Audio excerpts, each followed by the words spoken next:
बिल्लाहि मिनश शैतानिर रजीम बिस्मिल्लाहिर रहमानिर रहीम अस्सलामु अलैकुम व रहमतुल्लाहि व बरकातुहू। उत्तर प्रदेश के मजलिस इत्तेहादुल मुस्लिमीन के सदर मोहतरम जनाब शौकत अली साहब,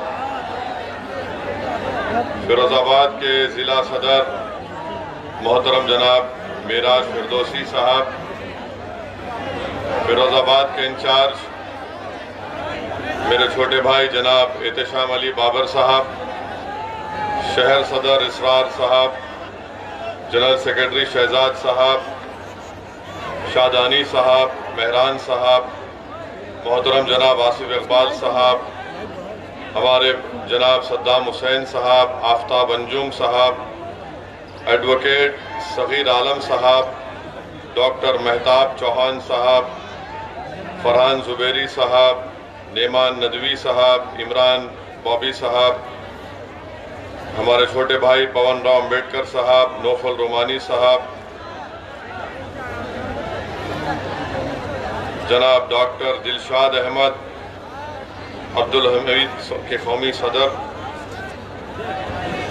और मोहसिन हाज़रीन इकराम, शहनशीन बदशरीफ फरमा मेरे मजलिस रुफ़ा, आप तमाम का बेहद शुक्रिया कि आपने अपना कीमती वक्त निकाल कर आज के जलसे में शिरकत की और अल्हम्दुलिल्लाह आपकी मौजूदगी इस बात का पैगाम देती है कि इंशाअल्लाह ताला फिरोज़ाबाद में मजलिस इत्तेहादुल मुस्लिमीन ने आपके दिलों में एक जगह बना ली है और जो मोहब्बत का मुज़ाहरा आज आप यहाँ पर अपनी मौजूदगी से कर रहे हैं वो यकीनन एक बेहतरीन पैगाम दे रहा है कि फिरोज़ाबाद में आप मुत्तहिद हैं और इंशाअल्लाह ताला इसी इत्तेहाद की ताकत और क़ुव्वत के बलबूते पर आने वाले विधानसभा के चुनाव में मजलिस इत्तेहादुल मुस्लिमीन को आप अपनी दुआओं से और अपने वोट से कामयाबी से हमकिनार करेंगे।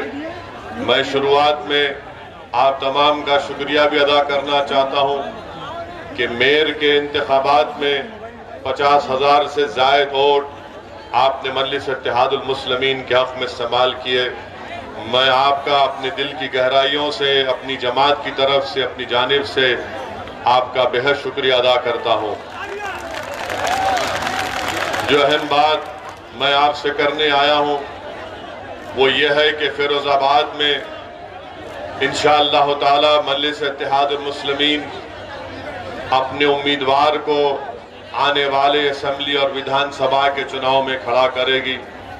मेरी आपसे अदबन गुजारिश है कि आप मजलिस के उम्मीदवार की कामयाबी के लिए अपनी दुआओं से, अपनी इत्तेहाद की ताकत से यहाँ से मजलिस के उम्मीदवार को कामयाब करें। मैं जानता हूँ कि फिरोज़ाबाद में बहुत मसाइल हैं, बहुत से प्रॉब्लम्स हैं और इन मसाइल के हल के लिए बेहद ज़रूरी है कि आप यहाँ से अपने वोट से अपने उम्मीदवार को भी कामयाब करें। उत्तर प्रदेश में आप अपनी क़ियादत को, अपनी लीडरशिप को बनाएं। आप उत्तर प्रदेश में अपने हिस्से की हिस्सेदारी को हासिल करें और यही मजलिस इत्तेहादुल मुस्लिमीन का पैगाम है कि उत्तर प्रदेश में जहाँ पर हर समाज के पास उनकी एक लीडरशिप है, उनका नेता है, उनकी एक सियासी पहचान और ताकत है, अगर आज उत्तर प्रदेश में किसी बिरादरी का या किसी के पास अगर कोई नेता नहीं है तो उत्तर प्रदेश के 19% मुसलमानों के पास उनकी कोई सियासी ताकत भी नहीं है।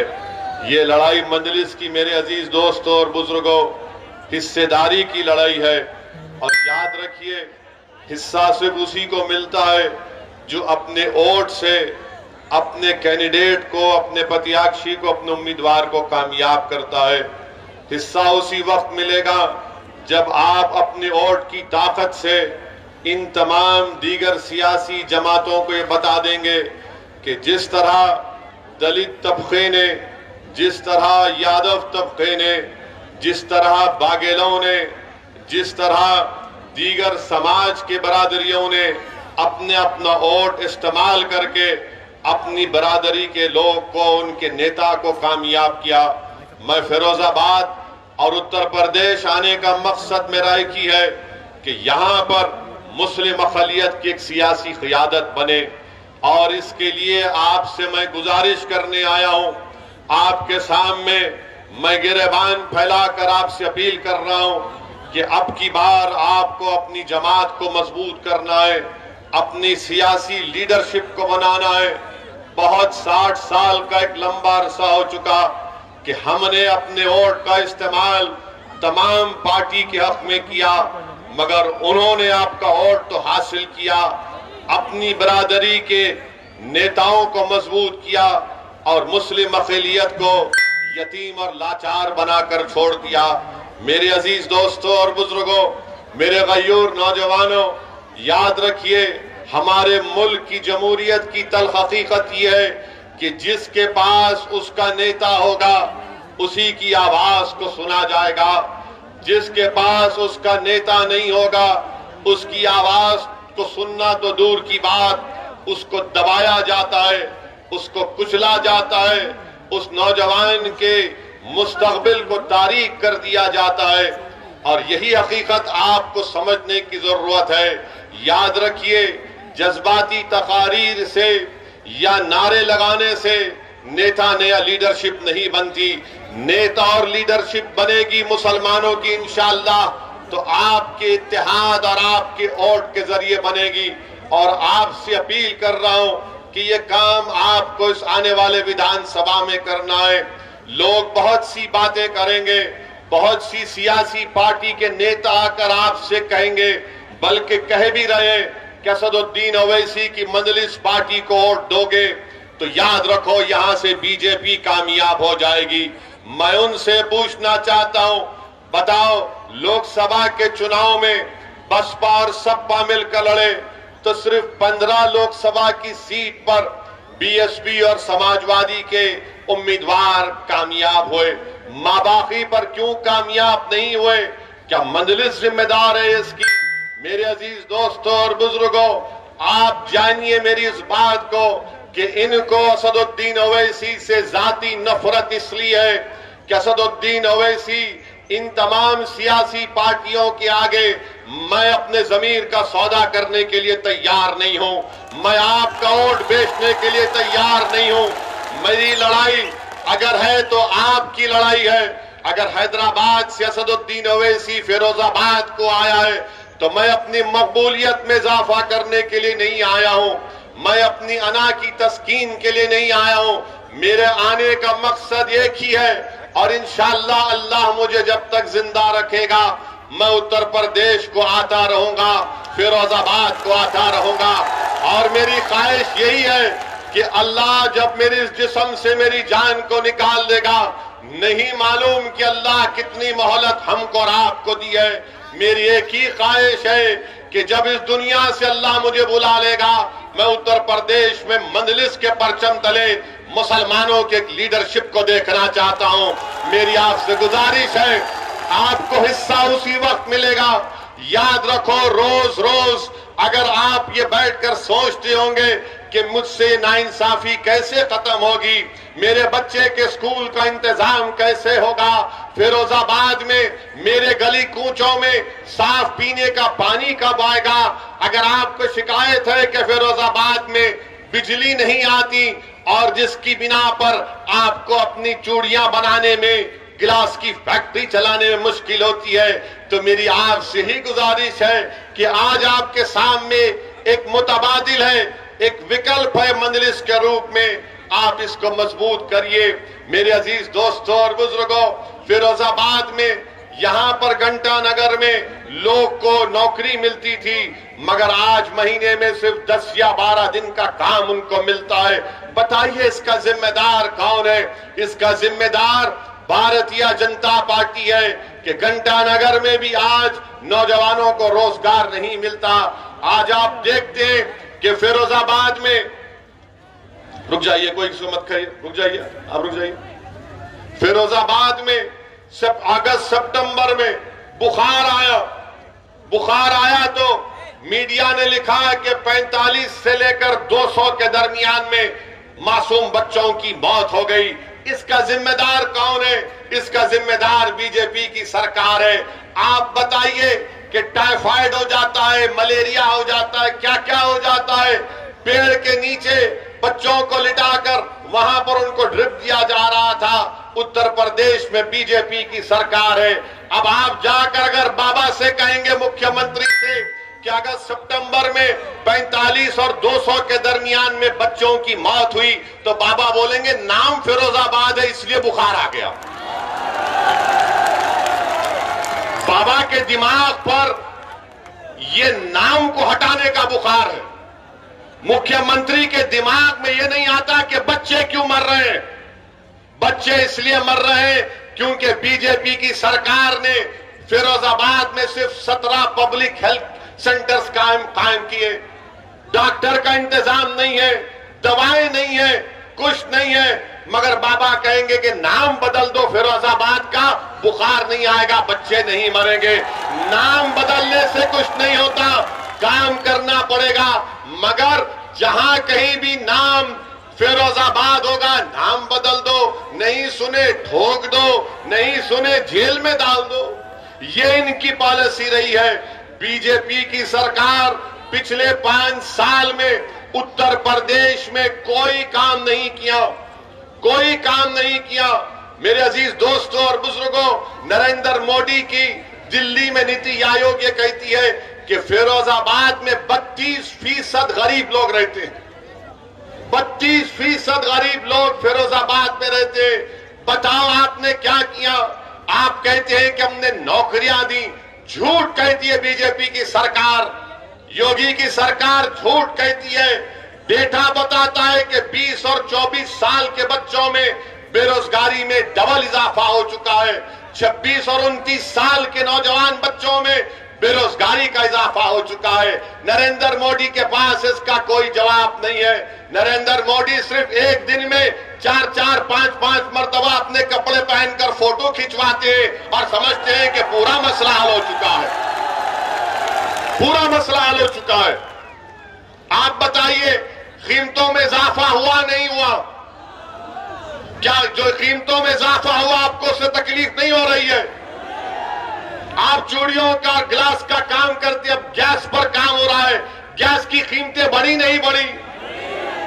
क्या एलपीजी गैस के सिलेंडर की कीमतें बढ़ी नहीं बढ़ी? अब ये सब हम बताएंगे तो बाबा बोलेंगे नहीं, वो वैसी भड़काऊ भाषण दे रहा है। यानी गैस का सिलेंडर 1400-1500 रुपए 14 किलो का, इसकी बात नहीं करेंगे। कितनों को नौकरियां दी बताओ तुमने फिरोजाबाद में?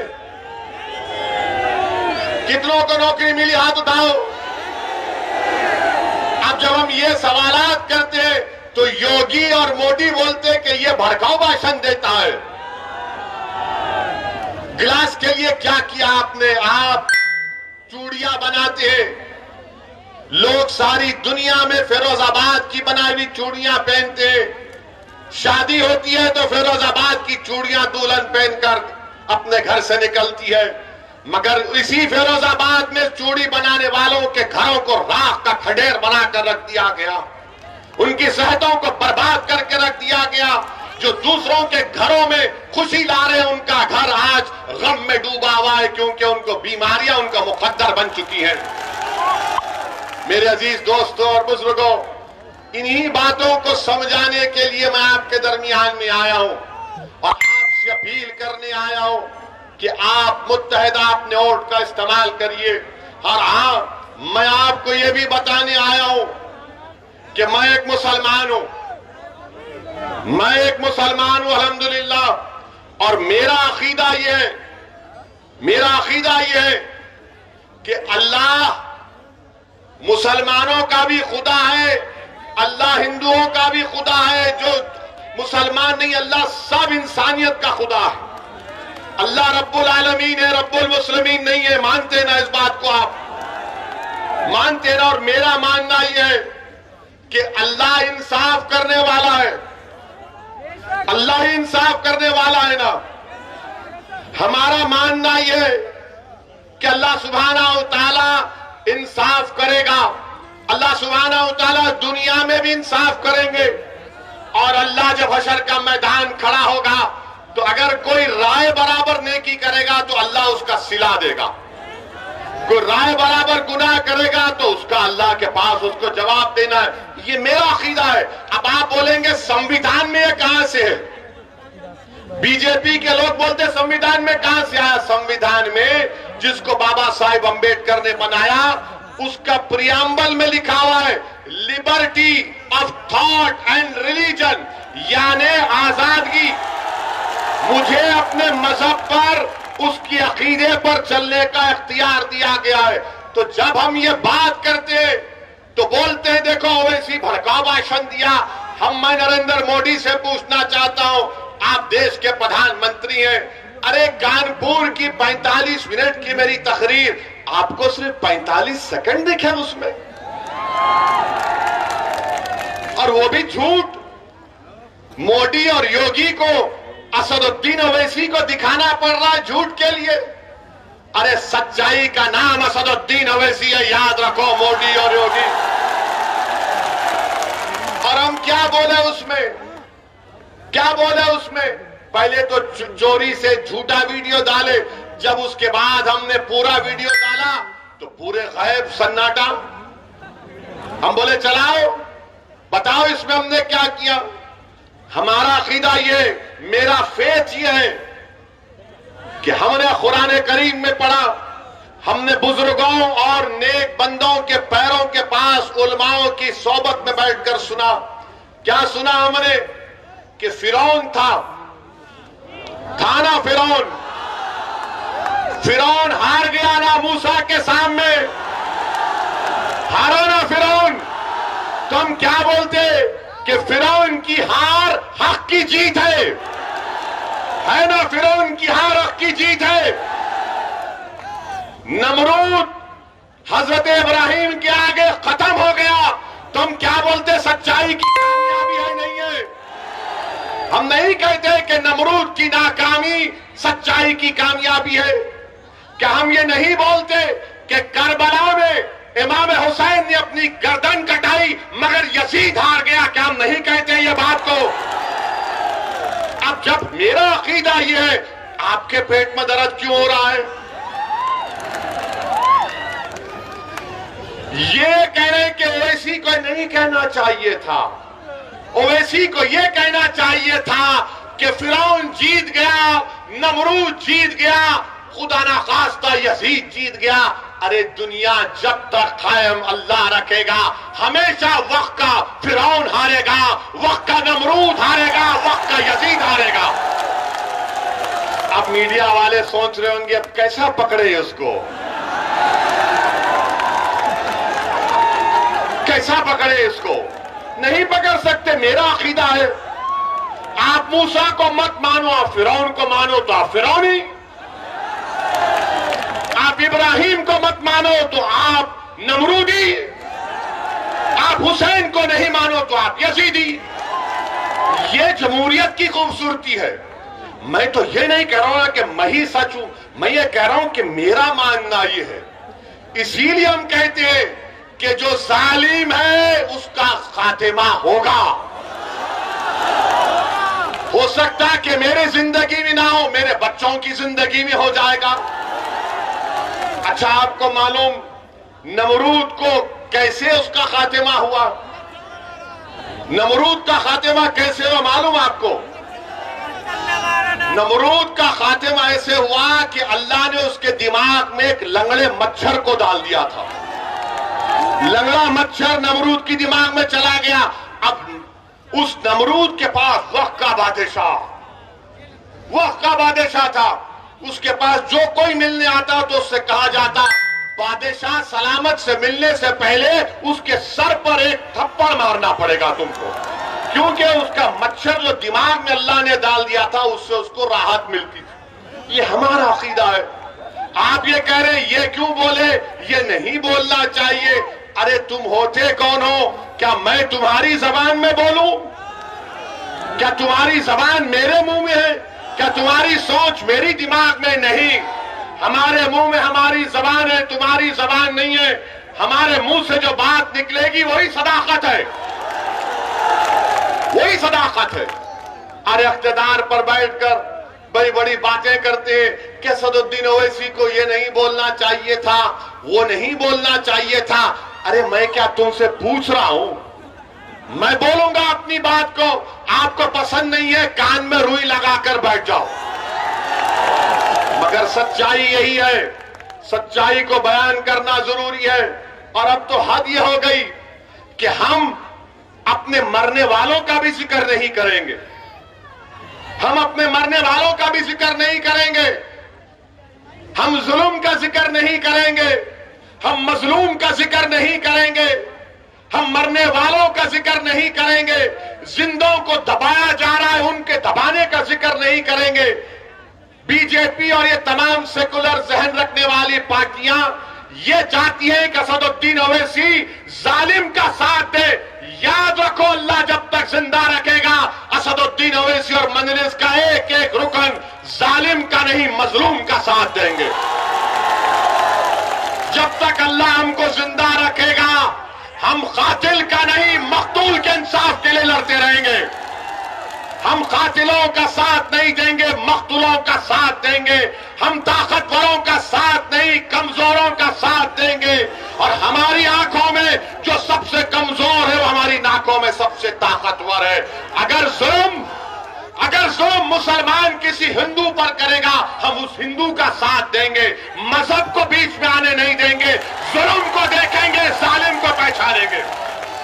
ये बात इनको जब समझ में नहीं आती, ये समझते हैं कि हम आके बाजा बजा दें इनका, मोदी का, योगी का, अखिलेश का, कांग्रेस का। अरे तुम्हारा बाजा नहीं बजाएंगे। अब हम बात करेंगे हिस्सेदारी की। कानपुर की तकरीर पर बड़ा उछाला, क्या किया, क्या कहा मैंने? एक 80 साल के बूढ़े को उसकी दाढ़ी को लोचा गया और उसके जिस्म पर पेशाब कर दिया गया। मैं ना जिक्र करूं इसका, नहीं बोलो इसकी बात, बोलो आप फैसला करो। मैं वोट हासिल करने के लिए नहीं कह रहा हूं। 80 साल का बूढ़ा अगर हिंदू भी होता तो वैसी लड़ता, उसके लिए लड़ता रहेगा। मगर आप बात ही नहीं करते, आप बोलते ही नहीं। अब तो ऐसा बना दिया जा रहा है कि हम अपने जुल्म का, अपने कमजोरों का भी जिक्र ना करें। मेरे अजीज दोस्तों और बुजुर्गों, यहां पर मैं आप तमाम के दरमियान में खड़े होकर अल्लाह से दुआ करता हूं। अब हम दुआ भी कर रहे हैं तो इनको पसंद नहीं आ रहा बीजेपी के लोगों को। कैसे दुआ कर रहा है ये? दुआ करना है, आप आमीन बोलो मत बोलो, अल्लाह सुनने वाला है। मैं अल्लाह से दुआ करता हूं कि CAA NRC का जो एहतजाज यहां पर आपने किया, आप तमाम लोग काबिल मुबारकबाद है, मैं आपको सलाम करता हूं। अल्लाह आपकी इन तमाम कुर्बानियों को अल्लाह कबूल करे। आपने बड़े मसाइब और मुश्किलात में उस एहतजाज को किया, अल्लाह आपकी एक एक कुर्बानी को अल्लाह कबूल करे और अल्लाह आप तमाम के दर्जात में बुलंदियां अता फरमाए। अल्लाह सुब्हानहू व तआला, आपने हक का साथ दिया था, अल्लाह हक को गालिब करेगा। इसलिए कि कुरान में अल्लाह ने फरमाया, कुल जाअल हक़ व ज़हक़ल बातिल इन्नल बातिला काना ज़हूक़ा, हक आया बातिल पर गालिब होकर रहेगा। ये मेरा अकीदा है, आप मत मानो। मेरा फेथ है, liberty of thought and religion Bharat के संविधान का हिस्सा है। आपको नहीं मानना, मत मानो। मैं अल्लाह से दुआ करता हूं कि यहां पर जो पुलिस की फायरिंग में मोहम्मद शफीक जो 40 साल के थे उनको शहीद कर दिया गया, उनकी जान ले गई। अरमान 24 साल का बच्चा, मुखीम 20 साल का, रशीद 27 साल का जो अपाहिज था, सीधा हाथ काम नहीं करता था, मोहम्मद अबरार 26 साल का, मोहम्मद हारून 36 साल का, नबी जान 22 साल का। मेरी अल्लाह से दुआ है कि अल्लाह सुब्हानहू तआला हशर के मैदान में अल्लाह उनको उसी कपड़ों से उठाएगा। तुम देखना, हम गवाह रहेंगे इंशाअल्लाह। और तुम इनको मुर्दा मत समझो, ये जिंदा है, क्योंकि कुरान में अल्लाह ने फरमाया कि शहीदों को, मुर्दा मत को अल्लाह उनको ग़िज़ा देता है।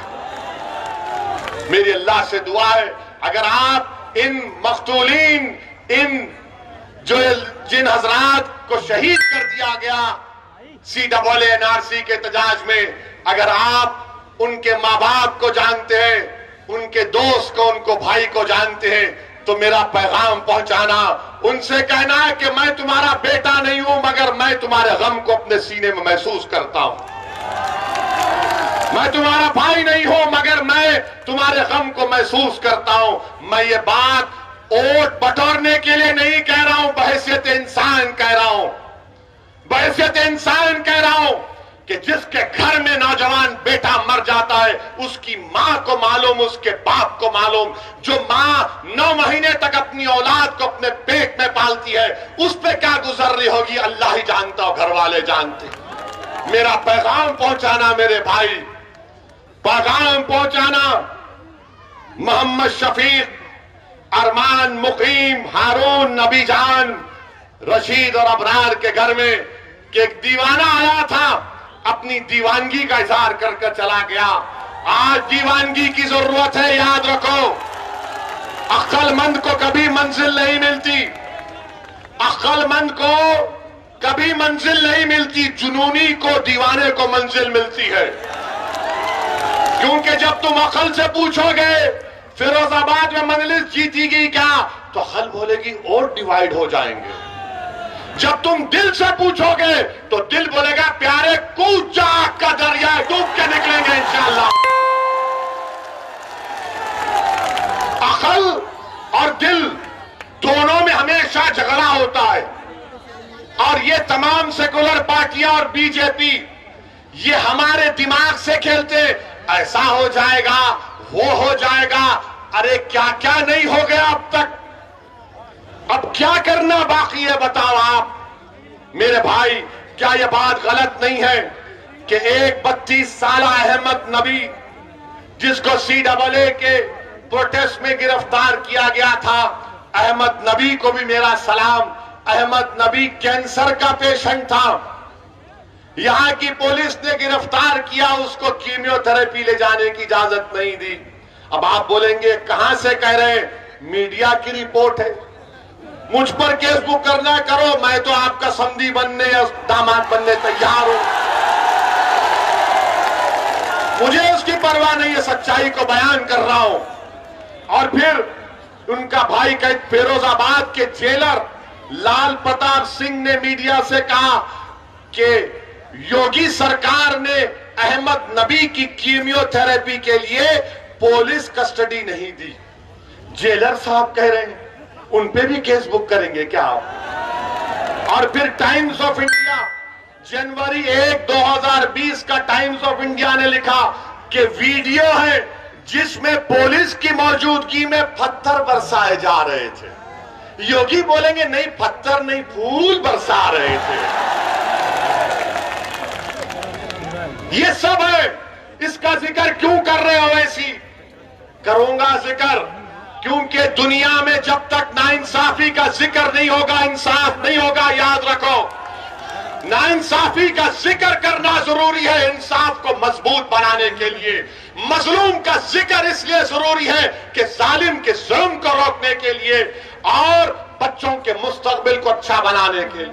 मेरे अजीज दोस्तों और बुजुर्गों, फिर आप ये भी देखते हैं, आप ये भी देखते हैं कि आपके फिरोजाबाद में एक भी गवर्नमेंट की यूनिवर्सिटी नहीं है, एक भी गवर्नमेंट की यूनिवर्सिटी नहीं है। क्या किए बाबा आप, क्या किए समाजवादी की सरकार ने? मेरे अजीज दोस्तों और बुजुर्गों, आपके सामने ये भी बताने आया हूं कि उत्तराखंड में हमारे मीडिया के लोग, जरा कैमरा कर लो मुझ पे, मसाला दे रहा हूं आपको शाम के 6 बजे के लिए। हमारा निकाह करना 7 बजे। माशाल्लाह हफ्ते में 2 बार हमारा अख्त होता है टीवी के ऊपर, निकाह होता है हमारा, दूल्हा बनाकर पेश किया जाता है हमको। ये देखो ये बोला, ये बोला, वो बोला, ऐसे बोला, वो बोला। अरे अल्लाह जबान दिया तो बोलने के लिए दिया ना, गुंगा रहने के लिए तो नहीं दिया है ना। संविधान के दायरे में रहकर बोल रहा हूं, तुमसे संविधान सीखना नहीं है, मैं तुमको सिखा सकता हूं संविधान। उत्तराखंड हरिद्वार में एक धर्म संसद हुआ। क्या हुआ? अब धर्म संसद में उत्तराखंड में बीजेपी की सरकार, आज भारत के प्रधानमंत्री नरेंद्र मोदी गुजरात में ईसाइयों के चर्च के में जाकर कहा कि भारत की अखंडता को बरकरार रखना है, भारत की यूनिटी को बरकरार रखना है। देश के प्रधानमंत्री ने कहा बड़ी अच्छी बात है, बड़ी अच्छी बात है। मगर हम देश के प्रधानमंत्री से पूछना चाह रहे हैं कि उत्तराखंड में आपकी सरकार है और उस सरकार में वहां पर एक धर्म संसद हुआ जिसमें उसका नाम क्या रखा गया? इस्लामिक भारत में सनातन का भविष्य। ये हुआ है। अच्छा, उसमें क्या कहा गया? उसमें चलिए मैं लफ्ज़ मुसलमान नहीं बोलूंगा क्योंकि योगी और मोदी और उनके चमचों को बड़ी आपत्ति होगी। मैं ये कहूंगा कि उन्होंने असदुद्दीन ओवैसी के बारे में ये कहा, एक महाशय ने कहा कि काश मैं एमपी होता तो मनमोहन सिंह को गोलियां मार देता। देश का मनमोहन सिंह 10 साल का प्रधानमंत्री, अगर मैं पार्लियामेंट में होता तो एक महाशय बोले, उनका नाम नहीं बोलना चाह रहा हूं मैं, ना छोड़िए, नाम तो सिर्फ अल्लाह का रहेगा, याद रखो। नाम तो सिर्फ अल्लाह का रहेगा और किसी का नाम नहीं रहेगा इंशाअल्लाह ताला। अब उस पर भी इनको तकलीफ हो जाएगी। तो एक महाशय ने कहा कि अगर मैं पार्लियामेंट में होता तो नाथूराम गोडसे की तरह 6 गोलियां भारत के एक्स प्राइम मिनिस्टर को गोली मार देता। अब आप सोचिए थोड़ी देर के लिए, जो मोदी के भक्त हैं उनसे भी कह रहा हूं, अगर कोई फेसबुक पर योगी और मोदी के बारे में कुछ अनाप शनाप लिख दे तो 4 घंटे के अंदर हजरत पुलिस उसके घर को पहुंच जाती, चल हमारे साथ। खाली फेसबुक पर देश के एक प्रधानमंत्री के ओहदे पर रहने वाले मनमोहन सिंह से कहा जा रहा है कि अगर हम होते तो तुझे 6 गोलियां मार देते। आपको मालूम, लंबा अरसा हो चुका ये होकर, 4-5 दिन हो चुके, एक भी गिरफ्तारी नहीं हुई, एक भी गिरफ्तारी नहीं हुई है। अरे मनमोहन सिंह की तो इज्जत नहीं करते तो देश के प्रधानमंत्री के ओहदे की तो इज्जत करो। आज मोदी प्रधानमंत्री है, कल कोई और होगा इंशाअल्लाह, मगर उस ओहदे की तो अजमत, उसका इकबाल रहना चाहिए ना। कोई कैसे खड़े होकर कह सकता है, कोई कैसे खड़े होकर कह सकता है कि मैं पार्लियामेंट में होता तो 6 गोलियां मार देता? मगर कोई एक्शन उत्तराखंड की बीजेपी की सरकार ने नहीं लिया। एक और महाशय थे, उन्होंने क्या कहा? उत्तराखंड के ईसाइयों को कहा क्रिसमस नहीं मनाना, क्रिसमस मनाओगे तो फिर तुम्हारी खैर नहीं है। अच्छा, एक और महाशय ने कह दिया कि मैं भगवा संविधान दे रहा हूं। अब हम पूछना चाहते हैं मोदी जी से, क्या आप ये भगवा संविधान को लेकर आएंगे या अंबेडकर के बना हुए संविधान को बरकरार रखेंगे? संविधान की धज्जियां उड़ाई जा रही हैं। बीजेपी, नरेंद्र मोदी सन्नाटे में है। और फिर एक और मैडम ने कहा, वन मैडम हैज सेड, क्या कहा मैडम ने? मुझे 100 सिपाही चाहिए जो 20 लाख ओवैसी की तरह लोगों को मार दे। भाषण में कहा, कमरे में नहीं, भाषण में कहा, और कहा कि भारत का संविधान गलत है और भारत के लोगों को नाथूराम गोडसे की पूजा करनी चाहिए। क्या करनी चाहिए? पूजा करनी चाहिए। वो गांधी का कातिल हरामी गोडसे की पूजा करेंगे। इस आजाद हिंदुस्तान का अगर सबसे पहला टेररिस्ट कोई था, नाथूराम गोडसे था। और मैडम बोल रही है उसकी पूजा करनी चाहिए।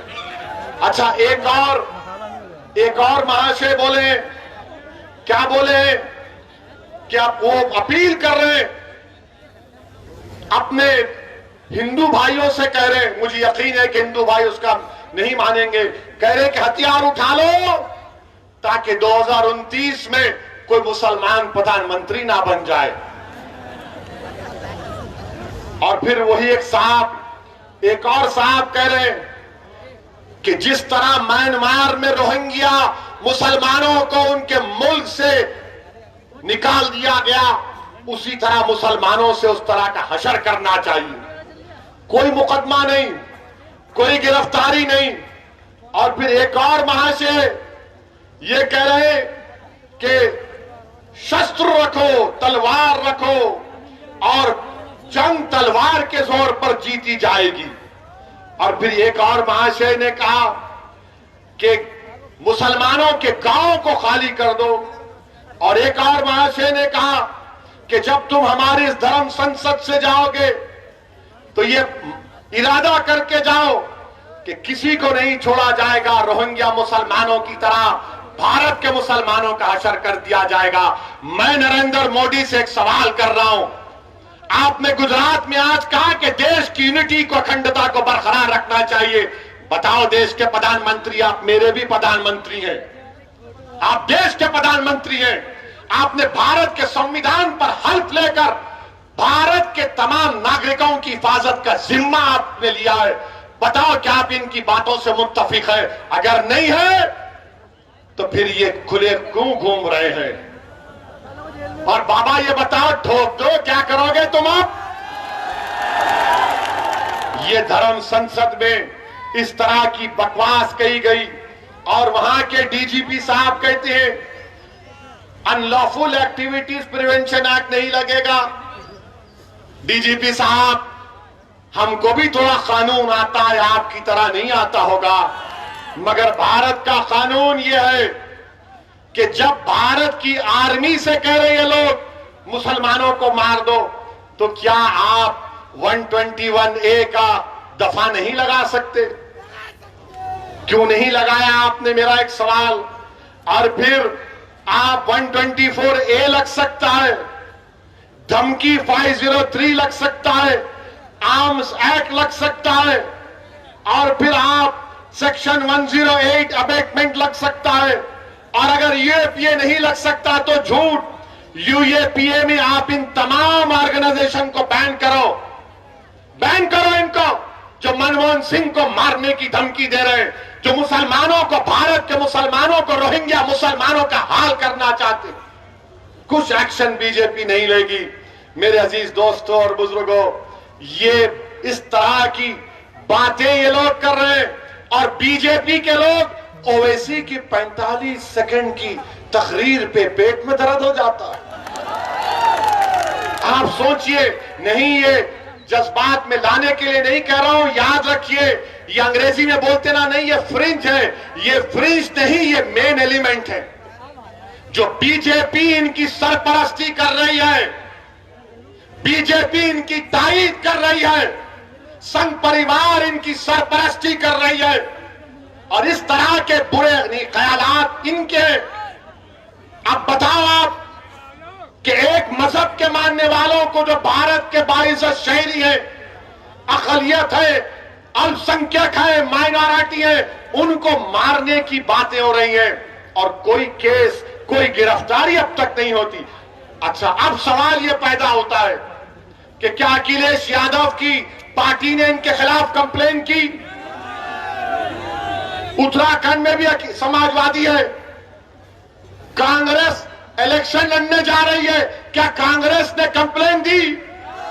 किसने दी? मजलिस इत्तेहादुल मुस्लिमीन के डॉक्टर नैयर कासमी ने जाकर कंप्लेन दी। क्यों कंप्लेन नहीं दी समाजवादी और कांग्रेस ने? तो बोलेंगे वो वोट नहीं मिलेगा हमको, वो वोट नहीं मिलेगा हमको। अरे तुम वोट की क्यों बात कर रहे? देश को बचाओ।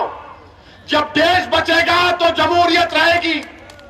ये देश में एनार्की पैदा करना चाह रहे, मगर समाजवादी कुछ नहीं बोलेगी, कांग्रेस कुछ नहीं बोलेगी। और क्या बोलेगी? ये ओवैसी का भड़काऊ भाषण होता है, ये भड़काऊ भाषण देता है। मैं एक एक लफ्ज को सच्चाई के साथ बयान कर रहा हूं, एक एक लफ्ज को सच्चाई के साथ आपके सामने बयान किया हूं। और जब मैं ये कहता हूं कि याद रखो ये अंधेरी रात लंबी रहने वाली है, ये अंधेरी रात लंबी रहने वाली है, मैं आपसे अपील कर रहा हूं कि मुत्तहिद हो जाओ। अपनी इत्तेहाद की ताकत पर तुम शमा जलाओ, तुम रोशनी फैलाओ, ये अंधेरा छट जाएगा तुम्हारी इत्तेहाद की ताकत पर।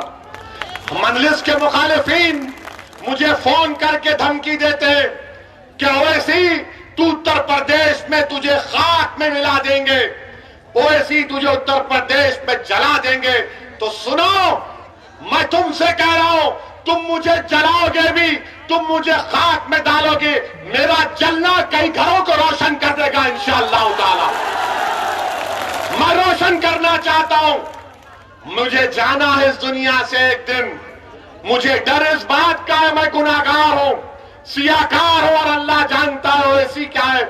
मुझे डर सिर्फ इस बात का होता है कि अल्लाह के सामने जब हम सब खड़े होंगे, ओवैसी क्या जवाब देगा।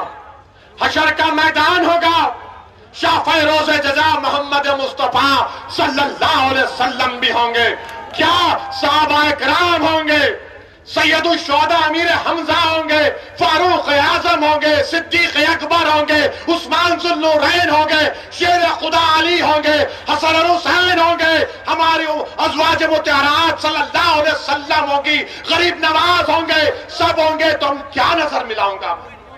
यही चीज डराती है मुझे, इसीलिए छोटी सी कोशिश कर रहा हूं।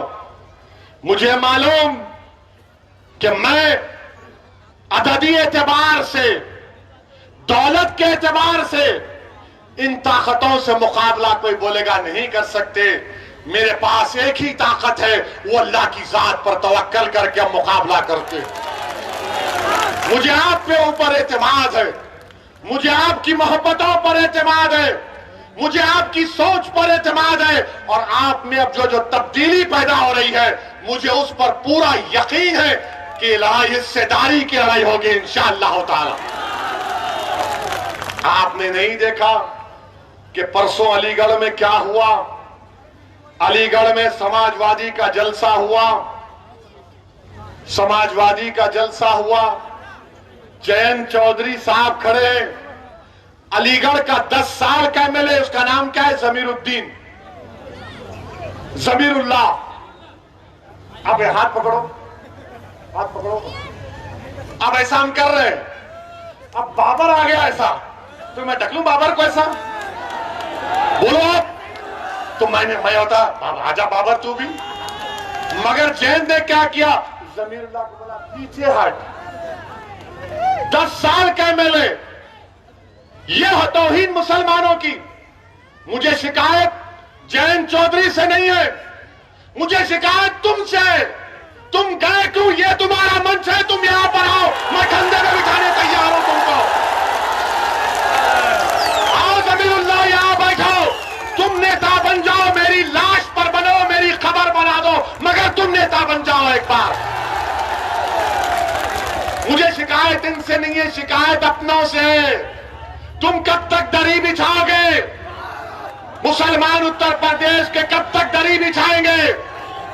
अब तुम दरी नहीं बिछाना, तुम मंच पर आकर बैठोगे इंशाअल्लाह।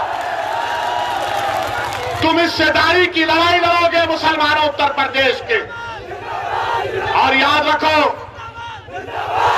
अरे जिंदा है, जिंदा रहेंगे इंशाअल्लाह ताला, सुबह क़यामत तक जिंदा रहेंगे। रसूलुल्लाह सल्लल्लाहु अलैहि वसल्लम की उम्मत जिंदा रहेगी, हमेशा जिंदा रहेगी। जब तक जिंदा रहेंगे कायनात में सूरज निकलता रहेगा। हम जिंदगी और जिंदा रहने के लिए आए, मगर जिंदगी के मजाहरे भी करना है। सिर्फ नारे मारकर बैठना नहीं। अब आप मंजलिस के हक में वोट का इस्तेमाल करेंगे नहीं करेंगे? कितने करेंगे? हाथ उठाइए उधर, यहां पर हाथ उठाइए। ये मीडिया वालों कैमरा दिखाओ, बताओ लोगों को कि हाथ उठ चुके हैं।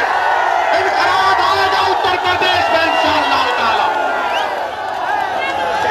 तो लगाओ मेरे साथ नारा, नारे तकबीर, नारे तकबीर, नारे तकबीर। अस्सलाम वालेकुम व रहमतुल्लाहि व बरकातहू।